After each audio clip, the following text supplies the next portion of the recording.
Mucha gente tiene serios problemas de salud por el uso de pesticidas. Debemos de cambiar entonces la forma de producir. Debemos de usar ahora los bioinsumos, los biopesticidas, los biofertilizantes, los bioinsecticidas, los bioreguladores de crecimiento, etcétera, etcétera, etcétera.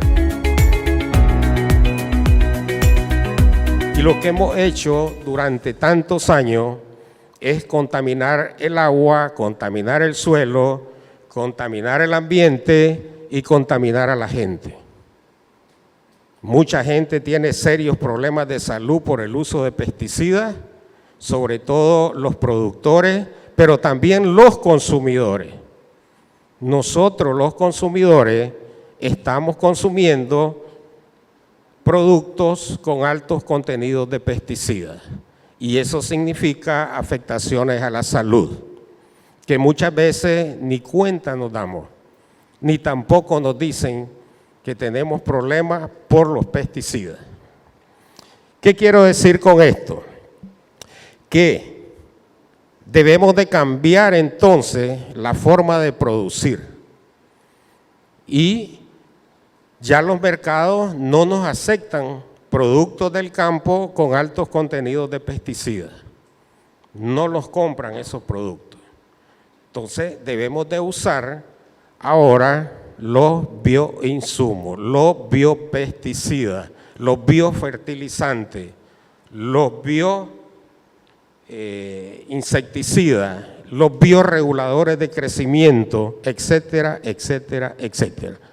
Tenemos una ventaja, tenemos muchos bioinsumos en nuestros campos, en nuestro país, pero están ahí y a quién le corresponde buscarlo, caracterizarlo, identificarlo y producirlo masivamente.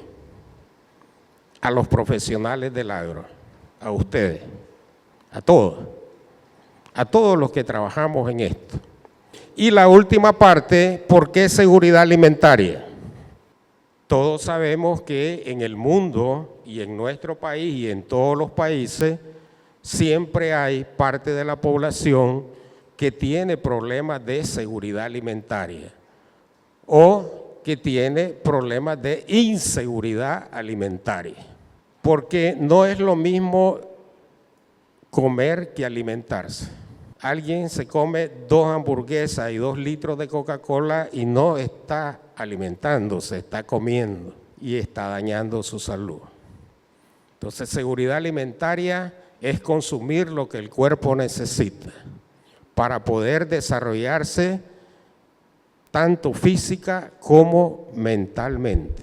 Hay una realidad que nos está empujando a que debemos producir más alimentos. ¿Cuál es la realidad? Según las proyecciones, la población mundial va a aumentar año con año. Y aquí hay unas proyecciones de crecimiento de la población. En este momento estamos en 8.000 millones de personas en el mundo. Si nos venimos a Nicaragua, la última cifra era de 6.3 millones de nicaragüenses. Probablemente en unos años vamos a ser 7, 8, 9, 10 millones de nicaragüenses. ¿Y qué pasa cuando aumenta la población? Hay más demanda de comida. Obviamente, la comida no viene de los supermercados. Mucha gente cree que la comida la hacen los supermercados, la hacen los mercados. No, la comida viene del campo, la comida viene de la agricultura. De ahí, no viene de ningún tipo. Quien tiene que producir toda esa comida es la agricultura. ¿Pero qué cosa es la agricultura? La agricultura es el suelo. La agricultura es un conjunto de factores que se juntan de manera armónica para producir comida, para producir alimentos. ¿Y cuáles son esos factores? El suelo, el agua, el clima, los nutrientes, pero falta algo. Ellos solos no hacen nada. pero también falta alguien que le ayude a los productores, que oriente a los productores. ¿Quiénes son? Los que todavía no se han graduado van a ir a hacer eso al campo. Van a ir a ayudarle a los productores a producir más. ¿Y cómo se produce más? Se produce más con tecnología. ¿Qué le debemos de llevar a los productores al campo? Debemos de llevarle tecnología. Obviamente, mientras más aprendemos en la universidad, más vamos a ir a enseñarle a los productores. Toda la comida viene de aquí, agricultura. Y obviamente hay toda una serie de iniciativas a nivel mundial para producir más alimentos. Pero como les decía al inicio, alimentos no contaminados. Ya no es posible seguir consumiendo alimentos contaminados. Contaminados con pesticidas, con metales pesados. Sin embargo, la agricultura enfrenta todos estos retos. Primero, y es muy importante, baja productividad. Bajo rendimiento por unidad de área. ¿Qué significa eso? Porque normalmente escuchamos, miren, en Nicaragua antes producíamos 3 millones de quintales de frijoles, ahora producimos 6 millones de quintales. Eso lo escuchamos, ¿sí o no? Producimos más, Nicaragua es el campeón. Pero cuando yo me voy a ver, el rendimiento promedio por manzana es el mismo en los últimos 50 años. Entonces la productividad es mayor producción por unidad de área. ¿Qué quiere decir esto? Que si ahora producimos 13.2 quintales de frijoles por manzana, debemos de aumentar a 30 quintales por manzana. Eso es aumentar productividad. ¿Pero por qué eso ahora? Porque lo que hemos venido haciendo, y no solo nosotros, el mundo entero, es que va aumentando áreas de siembra para producir más. Y entonces, en los 70 sembrábamos 140.000 manzanas de frijoles y ahora sembramos 380.000 manzanas de frijoles.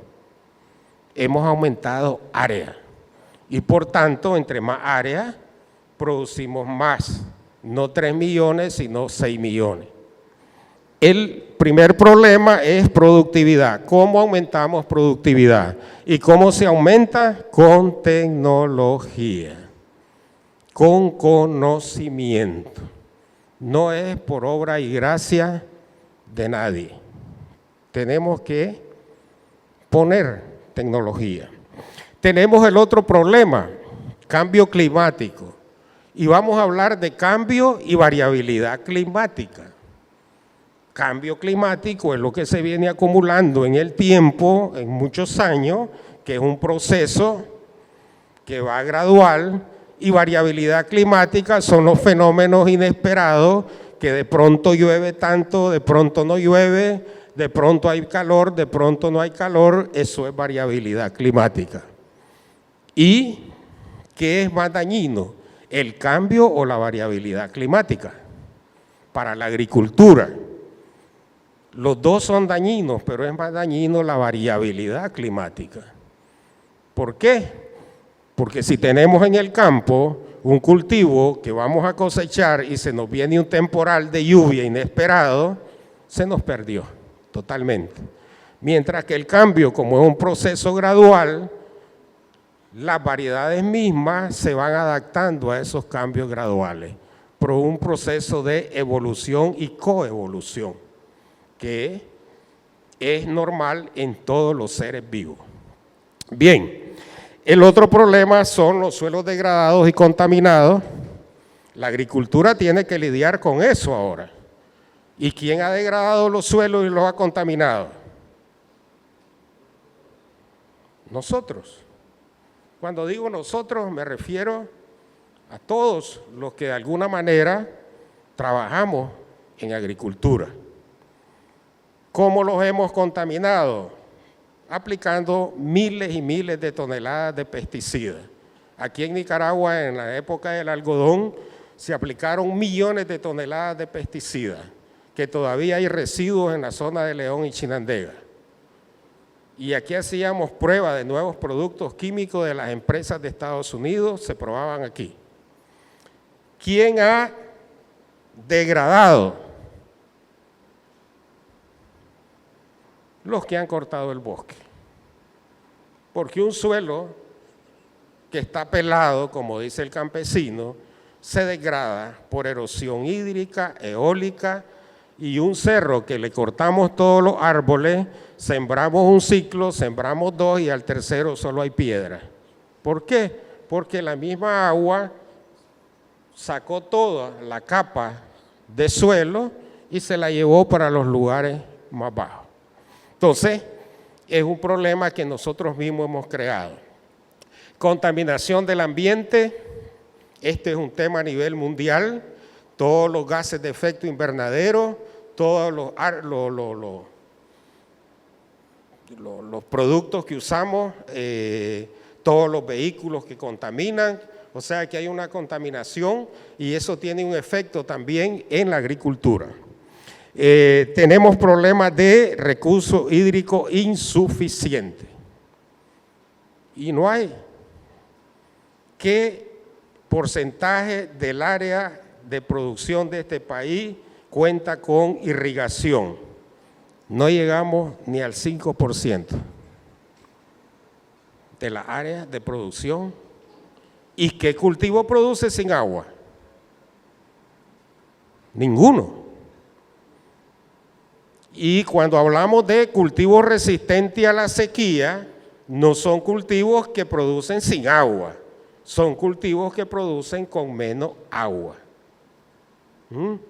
Porque muchas veces, no, ya vamos a sacar un cultivo resistente a la sequía, y si no llueve no importa. Eso es falso, es mentira. No. Bien, ¿y por qué tenemos recursos hídricos insuficientes? Igual, porque cuando hay despale, el agua se pierde, se profundiza, se secan, las fuentes de agua se secan, si hay más población hay más consumo de agua, hay gente que se baña más, hay gente que lava más ropa y entonces se va contaminando esa agua. Tenemos problemas también de plagas y cuando hablamos de plagas hablamos de todo, insectos, hongos, bacterias, virus, todo tipo de vertebrados que afectan la producción. El cambio climático, la variabilidad climática nos está enseñando que están apareciendo nuevas plagas que son todavía mucho más peligrosas y que debemos entonces de luchar contra esas plagas. ¿Por qué? Porque si no controlamos o manejamos las plagas en un cultivo, nos van a comer la cosecha. Entonces, pero aquí está ahora el dilema. Antes aparecía un insecto y yo me iba a una tienda y compraba un insecticida. Y ahí me vendían el mejor insecticida del mundo, que yo lo aplicaba y mataba la plaga. Ya no podemos seguir haciendo eso. Ya no podemos seguir contaminando. Bien, entonces esos son desafíos que enfrenta la agricultura y son desafíos que van en contra de la producción de alimentos. Y esos desafíos son los que tenemos que enfrentar entonces, como agrónomos. Eso es lo que van a enfrentar ustedes cuando salgan de aquí, los estudiantes. El reto que tenemos es que necesitamos más alimentos, pero ojo, necesitamos más alimentos en mayor cantidad, pero esos alimentos no pueden seguir siendo los mismos. Tienen que ser inocuos,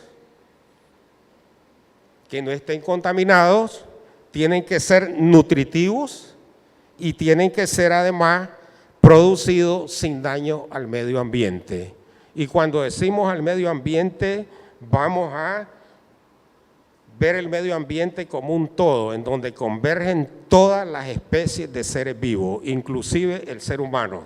No puede estarse un señor aplicando productos y que se riega toda la espalda y que luego en un tiempo le surgen problemas de salud. Eso no puede pasar más. Veamos ahora entonces lo de la biotecnología como tal. Existen diversas biotecnologías y hay una definición muy general que es la del Convenio de Diversidad Biológica y no es más que cualquier aplicación tecnológica que utiliza sistemas biológicos para crear o modificar productos o procesos. Eso es la biotecnología. Y cuando escuchamos la palabra biotecnología, nosotros nos imaginamos algo que solo es para los países desarrollados, porque lo he escuchado ya. No, es que eso no es para nosotros, nosotros somos un país que no podemos, eso es para los países ricos, desarrollados. No, eso es mentira, eso es una falacia total. Aquí en cualquier país y en cualquier campo y en cualquier productor hace biotecnología. Pero lo que cambia es en qué nivel lo está haciendo. O en qué nivel podemos desarrollar la biotecnología para usarla. Y entonces nosotros podemos ver que la biotecnología no es de ahora. La biotecnología comenzó desde la biotecnología ancestral, desde hace miles de años. Y lo que ha venido cambiando es la forma de hacer biotecnología. Y si ustedes ven ahí, en esa gráfica, tenemos biotecnología ancestral. Desde que el hombre comenzó a hacer, comenzó a trabajar en agricultura, comenzó a hacer biotecnología. Porque cuando él combinaba dos especies de plantas, combinaba dos animales, estaba haciendo biotecnología. Luego viene evolucionando esto a biotecnología de primera generación, hace mucho tiempo, biotecnología de segunda generación, de tercera generación y de cuarta generación. Y yo debo añadir una biotecnología ahora de quinta generación. ¿Y cuál es esa de quinta generación ahora? Es el uso de la inteligencia artificial y la biotecnología. Ya eso es quinta generación y probablemente vamos a tener de sexta, de séptima, de octava y de novena. Bien, ¿qué quiero mostrar? Que esto no es nuevo. Lo que ha venido es evolucionando la forma de hacerlo. Y de esa manera también se clasifica. Y yo encontré esta clasificación y quiero que nos fijemos en la que nos corresponde a nosotros. ¿Cuál es la que nos corresponde a nosotros como agrónomos? La verde o agrícola, que es la agrobiotecnología. También tenemos que ver con la nutricional, tenemos que ver con la ecológica y de alguna manera con la informática. Hoy en día no podemos hacer ciencia y tecnología sin informática. La palabra biotecnología surge de esta fusión, ciencias biológicas más tecnología. ¿Cómo se combinan estas dos ciencias, toda la ciencia biológica con la tecnología? ¿Y cuándo es que cobra fuerza esto? Cuando se descubre el ADN, allá por los años 70, que se le denominó el siglo del gen, que se puede estudiar ya las cadenas de ácido nucleico, el ADN y el ARN. Y a partir de ahí es que se comienza todo un trabajo a nivel molecular. Les decía entonces que ahora hay un tercer elemento que nos da pie para hablar ya de una biotecnología de quinta generación. Y ese elemento es la inteligencia artificial. Si ustedes ven esa figurita, ¿quién domina a quién? ¿El que está arriba o el que está abajo? Porque ese es un debate. No, es que la inteligencia artificial va a sustituir a los seres humanos. Totalmente falso. ¿Quién crea la inteligencia artificial? El hombre, los seres humanos. Pero esto no es más máquinas o sistemas informáticos que se alimentan de información y esas máquinas son capaces de procesar esa información y además algunas reglas de su uso. Solamente hay que tener cuidado. Entonces hay que tener dominio de lo que estamos preguntando para poder analizar lo que nos están respondiendo. En esta etapa hay una alianza dentro de la inteligencia artificial y la biotecnología. Y esto está revolucionando la ciencia. Debemos entonces seguir pensando, y ya lo están haciendo las compañías, cómo hacemos las mejores mezclas de microorganismos para dar respuestas múltiples y no simples. Y eso también se usa la inteligencia artificial, porque es la que nos permite hacer análisis de millones y millones de informaciones para darnos respuestas. Y nos encontramos entonces en la actualidad con esta realidad, cómo la inteligencia artificial está transformando la agricultura a través de el uso de algo que se llama los Big Data. Mucha información junta que puede ser analizada por máquinas. Y eso ya se está usando. Y un día tenemos que usarlo aquí.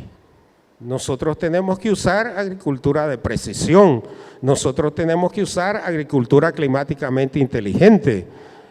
Nosotros tenemos que usar drones en la agricultura para hacer diagnóstico, para ver incidencia de plagas, para ver deficiencia de agua, para ver deficiencia de nutrientes. Tenemos que usar toda esa tecnología. Y la agrobiotecnología, ¿qué es lo que hace? Combina todas esas herramientas de biotecnología con las ciencias agrícolas. Y de ahí surge el término agrobiotecnología.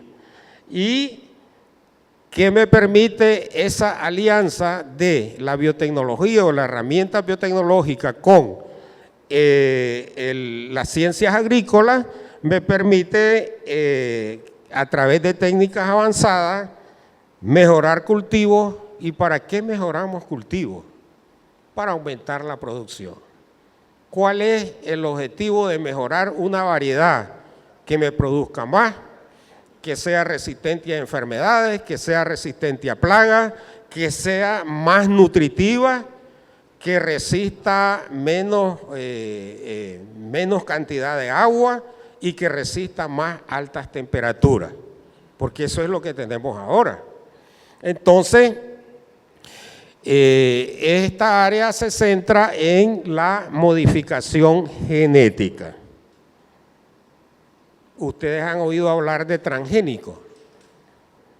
Todas las plantas tienen un genoma. ¿Estamos claros? Igual que lo tenemos nosotros los seres humanos, igual que lo tienen los perros, los gatos, los chanchos, los pollos, las gallinas, los insectos, los virus, las bacterias, los hongos, los nematodos, todos tenemos un genoma. Y ese genoma está compuesto de ADN y ese ADN es común para todos. Pero cambia la secuencia de bases en ese genoma y eso es lo que cambia el tipo de genes que tenemos cada uno. Entonces una modificación, decía, en una modificación genética. Normalmente estas modificaciones se hacían trasladando un gen de una especie a otra. Y ese gen entonces era extraño al genoma donde se introdujo. Y eso se consideraba un transgénico, que tiene un gen extraño a su propio genoma. Pero una modificación genética no necesariamente es un transgénico, porque nosotros podemos modificar el genoma de una planta sin introducirle nada de otro lado. ¿Y qué es lo que hace entonces ahora la agrobiotecnología? Es eso lo que está haciendo a través de la edición de genes que vamos a mencionar más adelante. Entremos ahora entonces cómo esto lo podemos usar en las semillas. Ya ustedes saben que tenemos diferentes tipos de semillas. Tenemos las semillas de origen sexual, que es la unión de gametos masculino y femenino, y normalmente se da en granos como el maíz, el frijol, el sorgo, el trigo, el arroz, etcétera, etcétera. Y también tenemos semillas de origen asexual, que son semillas que se extraen de cualquier parte de la planta. Podemos usar un tuco de hoja, podemos usar una célula de una hoja, pero a nivel macro o de macropropagación, estos son los tipos de semillas que se pueden macropropagar o micropropagar. Incluso podemos regenerar cultivos a través del cultivo de células vegetales. Y eso ya es micropropagación asistida con herramientas biotecnológicas. Aquí, en esta gráfica, ustedes tienen el sistema de semillas de este país. Y miren cómo es esta cadena. Y esto es muy importante que ustedes lo conozcan. Usamos buena semilla nosotros en la producción. ¿Y qué cosa es buena semilla? Una buena semilla no es la que germina. Una buena semilla debe de tener características propias y debe de conservarlas a través del tiempo. Veamos esto. Lo que ustedes ven aquí es la base de la producción de semilla. Aquí la base es la que usa recursos genéticos o fitogenéticos. ¿Para qué? Para producir nuevas variedades. ¿Y quién hace ese trabajo? Lo hacen los fitomejoradores de planta. Y esto se ha hecho en todo el mundo a través del mejoramiento convencional. ¿Cuál es el mejoramiento convencional? Pero el mejoramiento convencional es el que hemos venido haciendo cruzas entre poblaciones de plantas para ir generando nuevas variedades. Y eso se basa en un sistema de cruzas y retrocruzas. Ponemos en un campo 20 materiales o 20 genotipos o 50 genotipos o 100 genotipos, ven que se mezclen entre ellas, podemos hacer mezcla inducida y luego vamos evaluando lo que va saliendo de ahí y vamos seleccionando las plantas que vemos mejores, que producen más y que tienen mejor comportamiento. Eso nos puede llevar 15, 20 años. Con el uso de las herramientas de biotecnología, esos procesos se reducen a 3, 4 años, porque ya no hay que hacer todos esos ciclos de multiplicación y multiplicación en el campo. ¿Qué surge del trabajo de fitomejoramiento? Surgen variedades mejoradas. Una variedad mejorada de frijol, ¿quién me menciona una? Inta sequía, Inta rojo Inotega, Inta nutritivo, Inta rendidor, Inta y no acaba el Inta. ¿Por qué todas se llaman Inta? Porque quien hace este trabajo en este país es el Inta y le pone Inta a todas sus variedades. Y luego están las de maíz, el NB6, NB10, NB9043, el Catacama, bueno, Nutrinta amarillo, Nutrader, etcétera, etcétera. Bien, de aquí entonces surge algo que se llama semilla genética. Es la primera categoría de semilla. Esta es una semilla que debe de tener alta pureza genética. 99.9% de pureza genética. Y de multiplicar esta semilla genética surge la semilla básica, que es otra categoría. Y esta también debe conservar su pureza genética. Y luego de la básica surge algo que se llama semilla registrada, que es otra categoría. Y de la registrada surge lo que se llama semilla certificada. Y la semilla certificada es la que se le vende al productor para que la vaya a sembrar y que produzca. Se supone que esta semilla certificada debe de tener también calidad, porque si no tiene calidad, no va a producir. Entonces, ¿qué quiero mostrarles aquí? Este es el sistema formal de semilla. Pero hay un sistema informal de semilla, que es este que tenemos aquí abajo, que es también, su base son los recursos genéticos, pero ¿cuáles recursos genéticos? Los recursos genéticos locales. Estos son los recursos genéticos que traemos de todos los centros internacionales. Traemos maíz del CIMIT, traemos frijoles del CIAT, traemos arroz del IRRI, traemos sorgo de allá de África.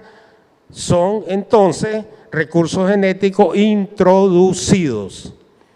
Y estos son recursos genéticos locales del país, que muchas veces también esos locales fueron introducidos, pero hace mucho, mucho tiempo.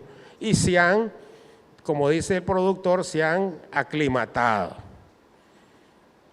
O se le llama también variedades criollas o acriolladas. Pero este es el sistema informal. En la actualidad, este sistema informal opera en bancos comunitarios de semillas. Si ustedes ven aquí en esta cadena, tanto del sector formal como del sistema informal, converge todo esto. Converge la investigación, converge la extensión, porque ¿qué necesita un productor para adoptar una variedad? Conocerla. Y si nunca se la llevamos al campo y nunca se le enseñamos cómo él la va a usar, cómo la va a comprar. Converge la innovación. Y me dijo Ulises que este era un centro de innovación. Y me parece excelente tener un centro de innovación. Y en la innovación tenemos que conjugar todo esto, la investigación, la extensión, la validación, y tenemos fitomejoramiento, tenemos procesos de certificación que en este país los hace el ICSA, y tenemos leyes, normas, reglamentos. Tenemos además sistemas productivos o multiplicadores y tenemos el mercado de semillas. O sea que eso es lo que nosotros estamos trabajando ahora con el INTA, con el ICSA, tratando de que en un momento, no sé cuándo, nosotros podamos decir aquí en este auditorio y en cualquier auditorio que los productores de Nicaragua usan semillas de calidad. Cuando hablamos de calidad, entonces nos referimos a eso. ¿Qué necesita una semilla para ser de calidad? Necesita calidad genética, necesita calidad física y fisiológica y calidad fitosanitaria. Eso es lo que necesita una semilla. Si una semilla no tiene eso, no es semilla, es material de siembra. Y en algunos casos cualquier material de siembra. Entonces, cuando ustedes estén de agrónomos en el campo y le lleven semilla a un productor, tiene que ser una semilla que tenga eso. Porque si no tiene eso, mejor ni se la lleven porque le están haciendo un daño. La calidad genética no la podemos ver viendo la planta en el campo. Normalmente aquí las variedades se veían en el campo a través de algo que se llama descriptores varietales. Ah, sí, es que tiene tantas hojitas, es que la mazorca sale a tal altura, es que la espiga es de tal forma, es que la flor es de tal forma. Esos son los descriptores varietales. y es que a tantos días florece y a los tantos días da la mazorca y a los tantos días la cosecha. Descriptores varietales. Eso no me dice nada de la calidad genética. Para ver la calidad genética debemos ir allí, aquí. ¿Qué cosa es eso? El genoma. El genoma de esa variedad. Y eso lo puedo ver yo a través de la semilla. Y entonces ahí corroboramos que esa semilla tiene calidad genética. ¿Por qué? Porque la semilla o las plantas, al igual que todos los seres vivos, tienen características únicas. ¿Qué vemos ahí? Vemos 6 huellas de 6 personas, que son las huellas digitales. Antes, cuando la gente no sabía leer, firmaba con eso. Y en la actualidad todavía hay gente que firma con eso. Ajá. ¿Y ustedes qué ven? ¿Son iguales? Todas son diferentes las 6. Y no hay iguales. Ni los gemelos tienen iguales. Igual pasa con las variedades de cultivo. Todas tienen una huella genética. Y esa huella genética es solo para la variedad o el genotipo que estemos trabajando. Entonces, cuando vamos nosotros a ver calidad genética en semilla, tenemos que ir a identificar si la huella genética se corresponde con la variedad. Entonces, aquí tenemos unos genotipos de frijol.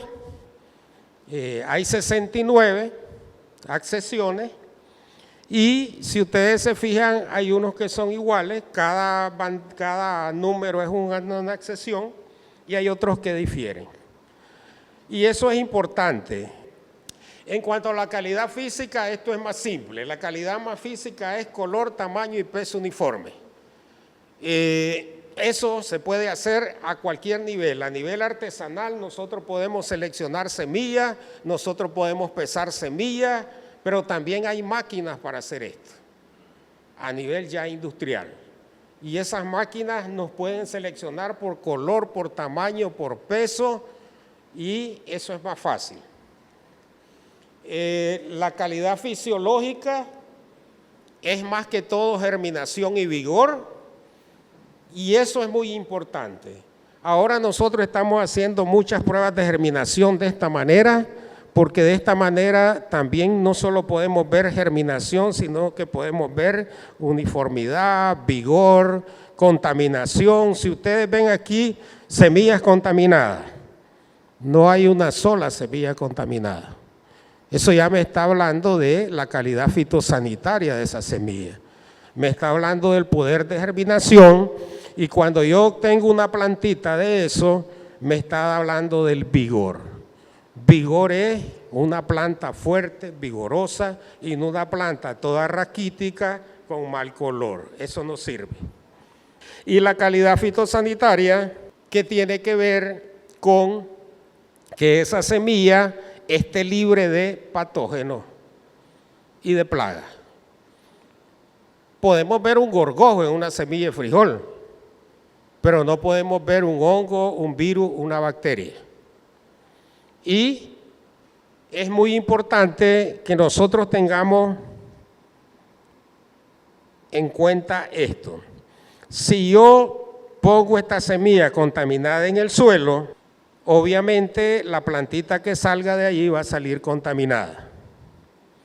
Y por eso se hace un tratamiento a la semilla, para que cuando ella germine esté protegida, porque en el suelo hay hongos, hay bacterias, hay virus, hay todo tipo de microorganismos. Y tenemos que considerar estos dos fases de la semilla: la germinación, que se da dentro del suelo, y la emergencia, que es salir del suelo. Tradicionalmente evaluamos la germinación aquí, pero la germinación es aquí, Esto es emergencia. Por eso es que ahora hacemos las pruebas de germinación fuera del suelo. Porque aquí hay un montón de microorganismos que no me dejan salir eso.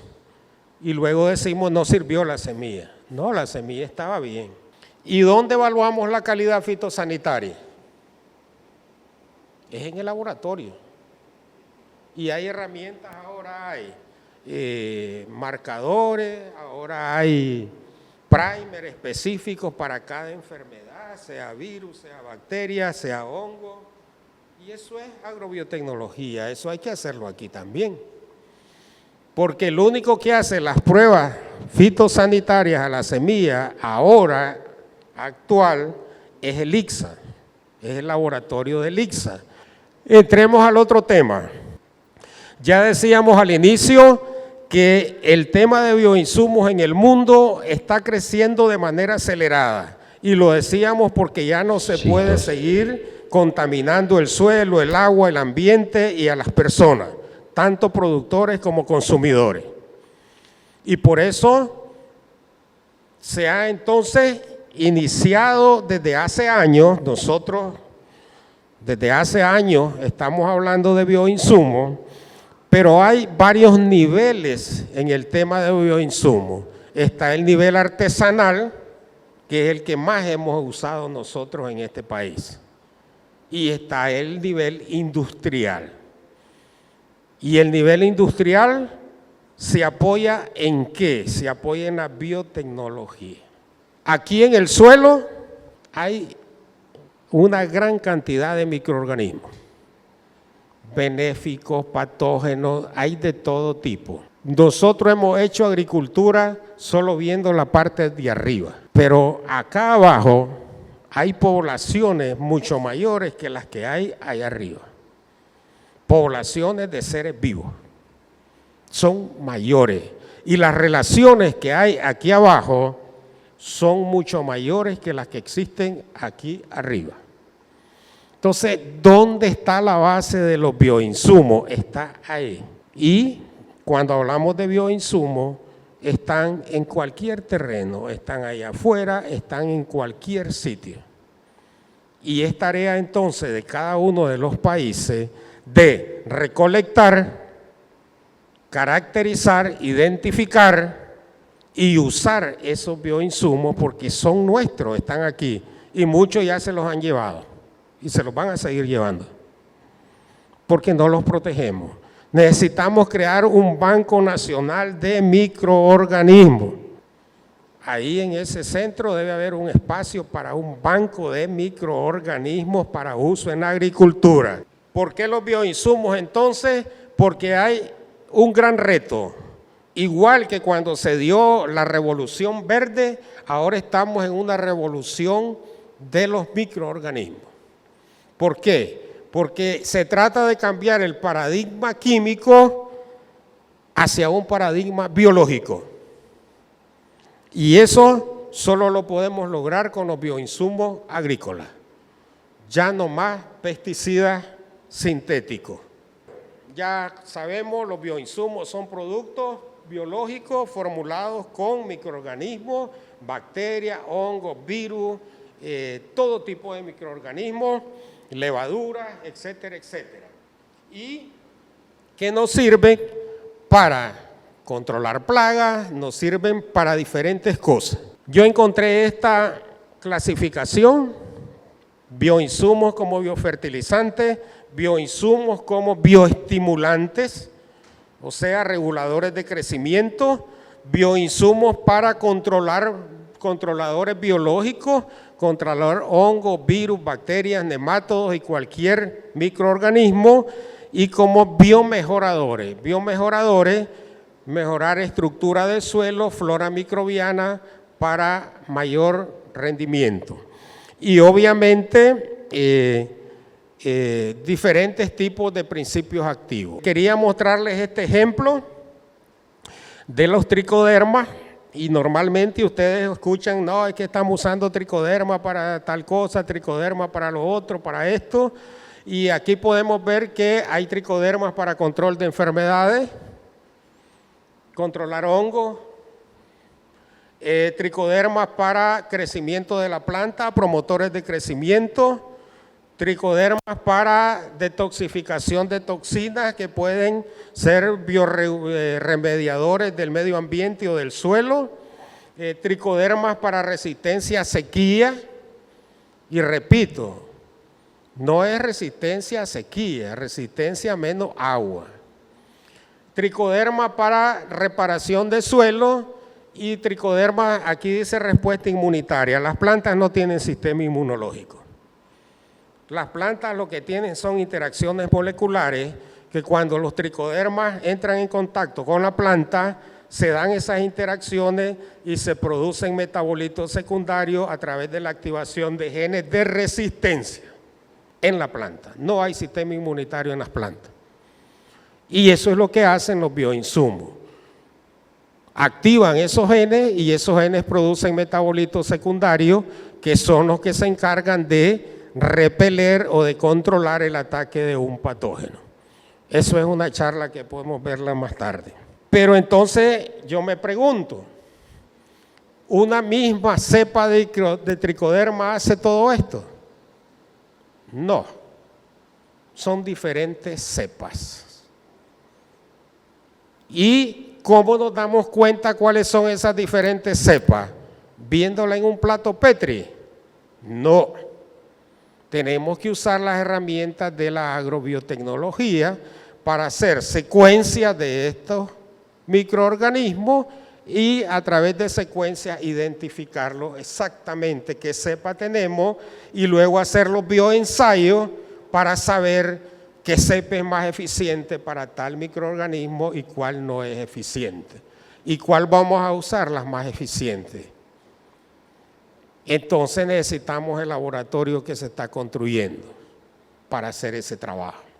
Aquí yo les quería mostrar este ejemplo, 3 cepas de Trichoderma hertzianum, que es uno de los más usados y que se usa para control de enfermedades, pero son cepas diferentes y unas son más eficientes que otras.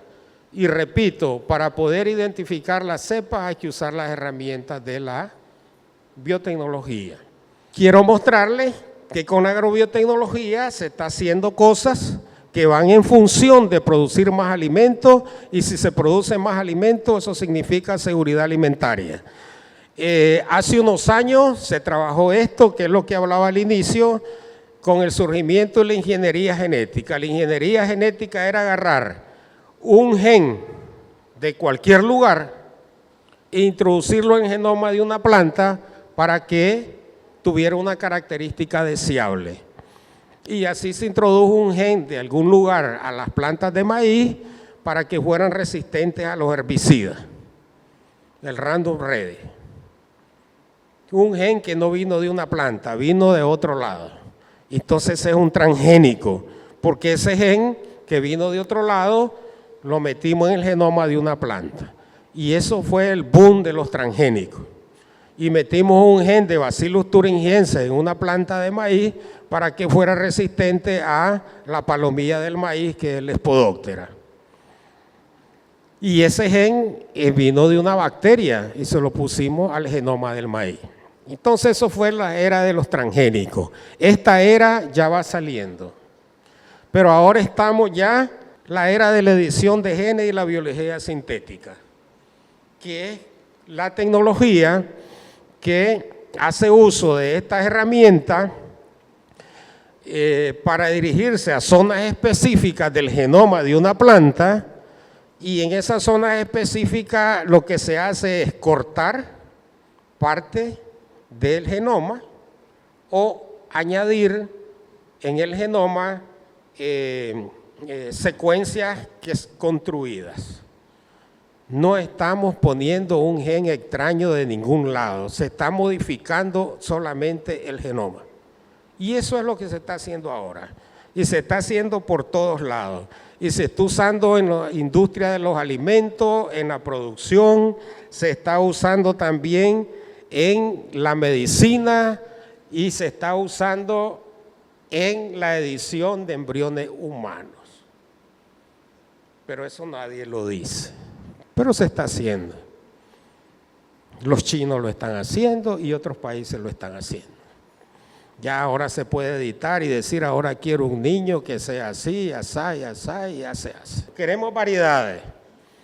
Y aquí les muestro un listado de variedades o de plantas que se han trabajado con edición genética, arroz, tabaco, maíz, papa y una serie de cultivos. O sea que esto va avanzando y va avanzando rápidamente.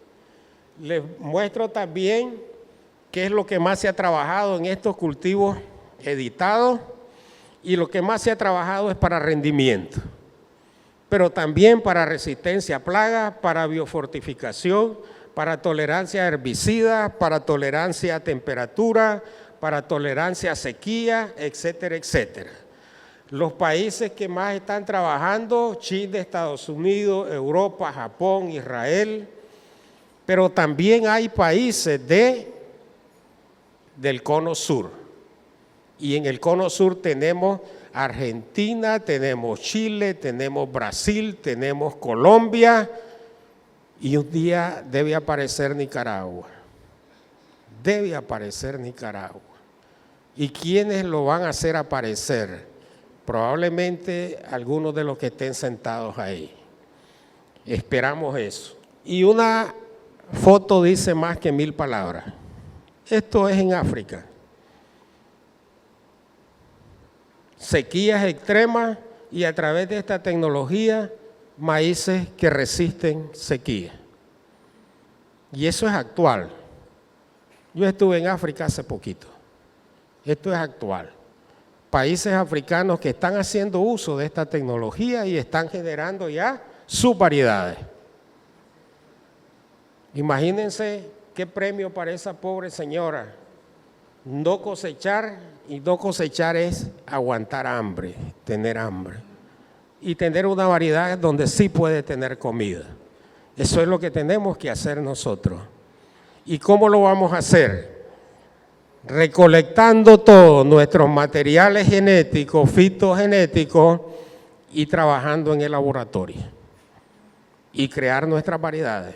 Mediante esta tecnología tenemos plantas resistentes a enfermedades, ya hay musáceas resistentes al FOC R4, que es una de las enfermedades más importantes, Fusarium oxysporum, raza 4 tropical, que es una enfermedad que ha devastado todas las plantaciones de musácea, y hay una variedad inmune que se construyó el año pasado en Australia.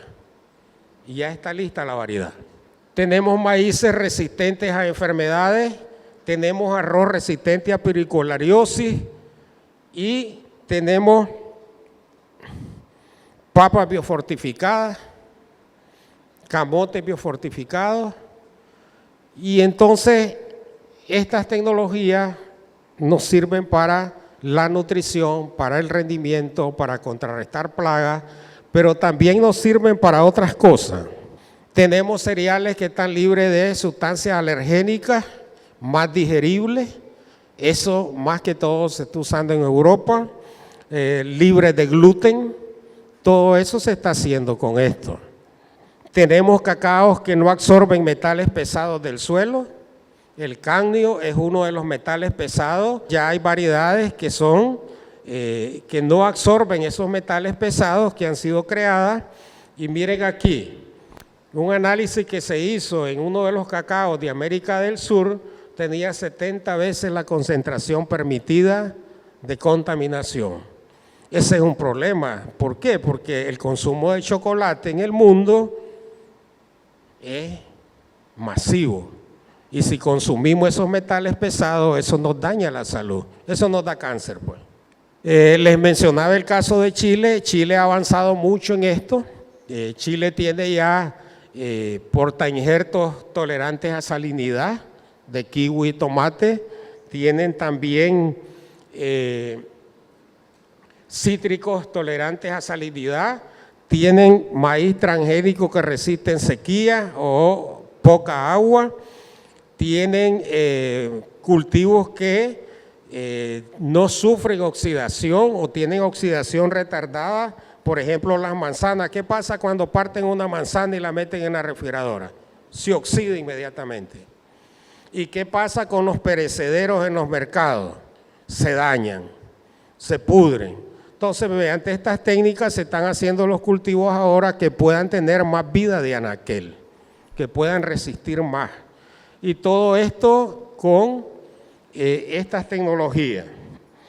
Café robusta descafeinado, y ya va a venir el otro café descafeinado. ¿Por qué? Porque a todo mundo que padece de la presión le dice tome café descafeinado. Y entonces el café descafeinado es más caro. Tomates picantes, esto es una noticia muy buena para los mexicanos. Tomates picantes a través de esta técnica. Entonces ya los tomates salen con chile. ¿Y qué queremos decir? Que también se puede mejorar o producir lo que más nos gusta consumir. Ojalá un día pues tengamos frijoles con chicharrón, porque eso es lo que nos gusta. Finalmente entonces, nuestro compromiso está aquí. Y el compromiso de todos ustedes está aquí. Este es el compromiso de todos. ¿Cuál es ese compromiso?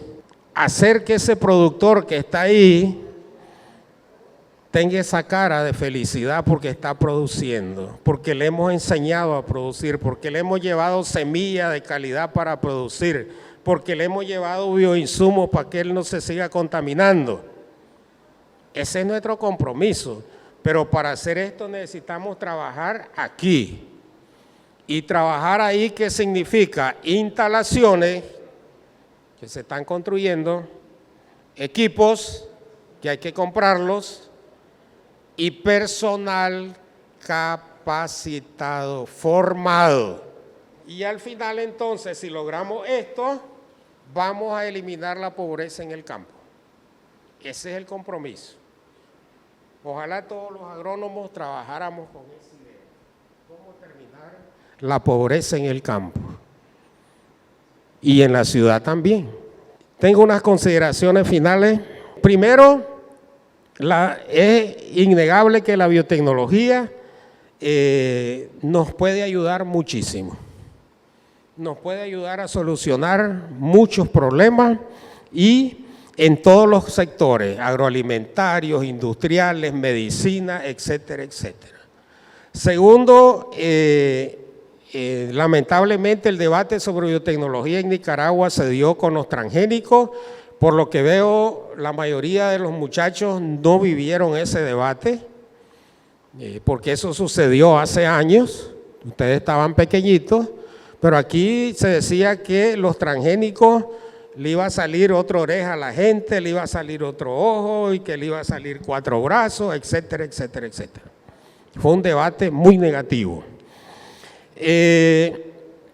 Yo considero que los países en desarrollo como Nicaragua, nuestro país, debemos aprovechar estas tecnologías ya disponibles, validarlas y adaptarlas. ¿Qué quiero decir con esto? No estemos investigando lo que ya está investigado. Busquémoslo donde está, traigámoslo, adaptémoslo, validémoslo y usémoslo. No perdamos el tiempo en descubrir el agua helada, ya está descubierta. Pero si hay algo que no se ha hecho y lo podemos hacer, hagámoslo. Si un día encontramos un microorganismo que nosotros es único, vamos a trabajar ese microorganismo. Considero que debemos enfocarnos en la conservación y el uso de los recursos genéticos. Y eso significa recursos fitogenéticos, plantas, animales, microorganismos. Debemos de trabajar en eso y debemos de usarlos para la seguridad alimentaria y nutricional. Debemos de divulgar el tema. ¿Y quiénes son los mejores divulgadores de esto? Las universidades. Las universidades pueden divulgar todo esto para que se vea cómo la biotecnología, que no es nueva, puede ayudarnos. Debemos de tener un comité bioético o una comisión nacional que se encargue de además de generar confianza en la población, que se encargue también de proyectar el futuro, el desarrollo de la biotecnología en el país. Y la universidad debe agarrarla y usarla. Un programa de biotecnología o de agrobiotecnología con una política clara de cómo se va a usar, dónde están los recursos, cómo los vamos a gestionar y cuánta gente vamos a formar en eso para que trabaje. Ya desde ahora debemos de pensar cuánta gente vamos a tener en ese laboratorio y dónde la vamos a formar, qué va a recibir aquí y qué tiene que ir a recibir a otro lado, a otro país donde haya más avance, más desarrollo. Así se forma la gente. Pienso que las universidades son los centros de pensamiento por excelencia. ¿Es así o no es así? Si me dicen que no es así, yo lo voy a borrar eso. Son los centros de pensamiento por excelencia y cuentan con las mentes más brillantes. ¿Es así o no es así? Así debe ser. Todo el que llega a la universidad debe despertar esa mente y volverse una mente brillante, con mucha curiosidad y preguntando siempre. Pregunten, que el que pregunta saber quiere. Y las universidades tienen que retomar el liderazgo en este tema de la biotecnología. Me refiero a todas las universidades, no solamente a la una, a todas.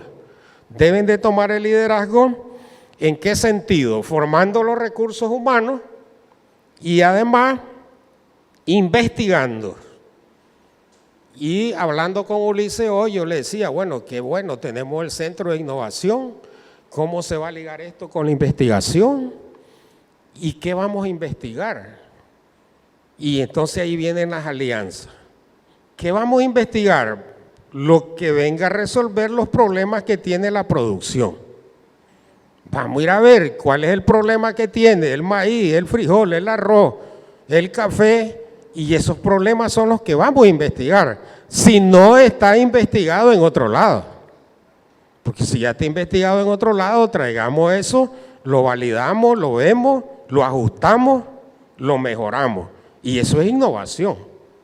Construyamos un programa nacional de innovación agropecuaria. Y eso no le corresponde solo a la universidad, pero alguien tiene que tomar el liderazgo.